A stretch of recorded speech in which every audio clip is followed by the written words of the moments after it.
লেবুর পিনিক খেতে এত বেশি মজা, এটা আমি বারবার বানিয়ে খাই। আর আমি যেভাবে লেবুর পিনিকটা বানিয়ে খাই, যদি তুমি একবার বানিয়ে ট্রাই করো তাহলে তুমি বারবার খেতে চাইবা, এত বেশি মজা হয় এটা। চলো তাহলে দেখি কিভাবে আমি বানাই। লেবুর পিনিক বানানোর জন্য আমি দুইটা সুন্দর সুন্দর গোল গোল লেবু নিয়ে নিয়েছি। এগুলোর ভিতরে ভরপুর রস ছিল। যে লেবুর ভিতরে বেশি রস থাকে সেটা কিন্তু খেতে বেশি মজা। লেবুর পিনিক বানানোর জন্য আমি লেবুটাকে সুন্দর করে ছুলে নিব। একটা কমেন্ট পড়ে নিই, আমার নাম নিও, আমার নাম মাইমুনা, থ্যাংক ইউ সো মাচ মাইমুনা আপু। আরেকটা কমেন্ট পড়ে নিব, আমার নামটা নিও, আমার নাম Ananya Das, thank you so much Ananya আপু। কমেন্ট পড়া শেষ, এরপরে চলো লেবুগুলো সুন্দর করে ছিলে নেওয়া যায়। লেবুর পিনিক বানানোর জন্য কিন্তু অবশ্যই লেবুগুলো ছুলে নিবে। ভালো করে লেবুর চোকলা যে তিতা ভাবটা সেটা কিন্তু লাগবে না। আর লেবু খেতে কিন্তু অনেক বেশি মজা লাগবে। আমি যখন লেবুর পিনিক বানাই তখনই কিন্তু সুন্দর করে লেবুর চোকলাগুলো ছুলে নিই, এতে করে লেবুর যে এক্সট্রা তিতাটা থাকে সেটা কিন্তু লাগে না। আর লেবুর পিনিকটা খেতে কিন্তু অনেক বেশি মজা লাগে। এর মধ্যে কিন্তু আমার লেবুটা সুন্দর করে ছিলে নেওয়া শেষ। এইভাবেই ঠিক ছিলে নিবে, তাহলে কিন্তু লেবুর পিনিকটা আরো বেশি মজা লাগবে। এরপর আমি এগুলো গোল গোল করে কাট করে নিব। এডিট করতে করতে তো আমার এখন আবার খেতে ইচ্ছে করছে লেবুর পিনিক। আমি একটু পরে বানিয়ে আবার খাবো। তোমরা কারা কারা লেবুর পিনিক বানিয়ে খেয়েছো কমেন্ট করে জানাবে। সবগুলো লেবু কিন্তু আমি গোল গোল করে কেটে নিয়েছি। এবার কিন্তু মেইন মশলাটা বানাবো, যে মশলাটা দিয়েই কিন্তু লেবুর পিনিকটা খেতে অনেক বেশি মজা লাগবে। এই মশলাটা যত বেশি পারফেক্ট হবে তত বেশি মজা লাগবে লেবুর পিনিক। আমি প্রথমে নিয়ে নিলাম বিট লবণ, তারপরে নিব একটু সাদা লবণ যেটা আমরা ঘরে খাই। তারপরে নিয়ে নিব একটুখানি মরিচের গুঁড়া, তোমরা কেমন ঝাল খেতে পছন্দ করো সেই অনুযায়ী দিবে। এরপর কিন্তু এখানে দিয়ে দিয়েছি সামান্য পরিমাণে একটুখানি চিনি।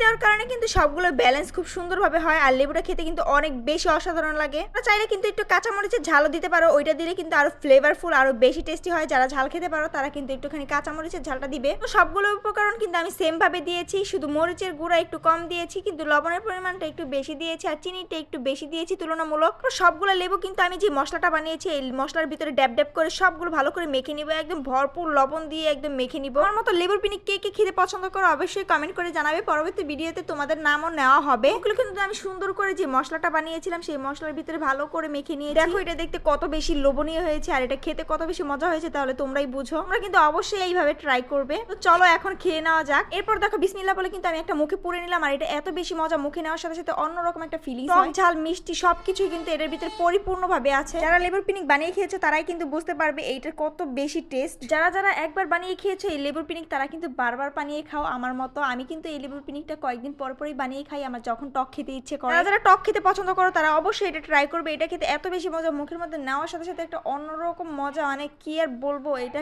কোনো তুলনাই হয় না কোনো কিছুর সাথে। আর আমি একাই তো 2-3টা করে লেবু খেয়ে ফেলি। যখন আমি লেবুর পিনিকটা বানাই তখন একাই 2-3টা খেয়ে ফেলি, অন্য কারো চান্স তো দেই না। যখনই আমার টক খেতে ইচ্ছে করে আর বাসায় অন্য কোনো টক থাকে না, আমি লেবুর পিনিকটাই আগে চয়েস করি। আজকের ভিডিওটা এই পর্যন্ত। তোমাদের কাছে ভিডিওটা কেমন লেগেছে অবশ্যই জানাবে। একটা অবশ্যই সাবস্ক্রাইব করে দিবে প্লিজ, আমার ইউটিউব চ্যানেলে সাবস্ক্রাইব করে দাও। টাটা, আল্লাহ হাফেজ, বাই বাই।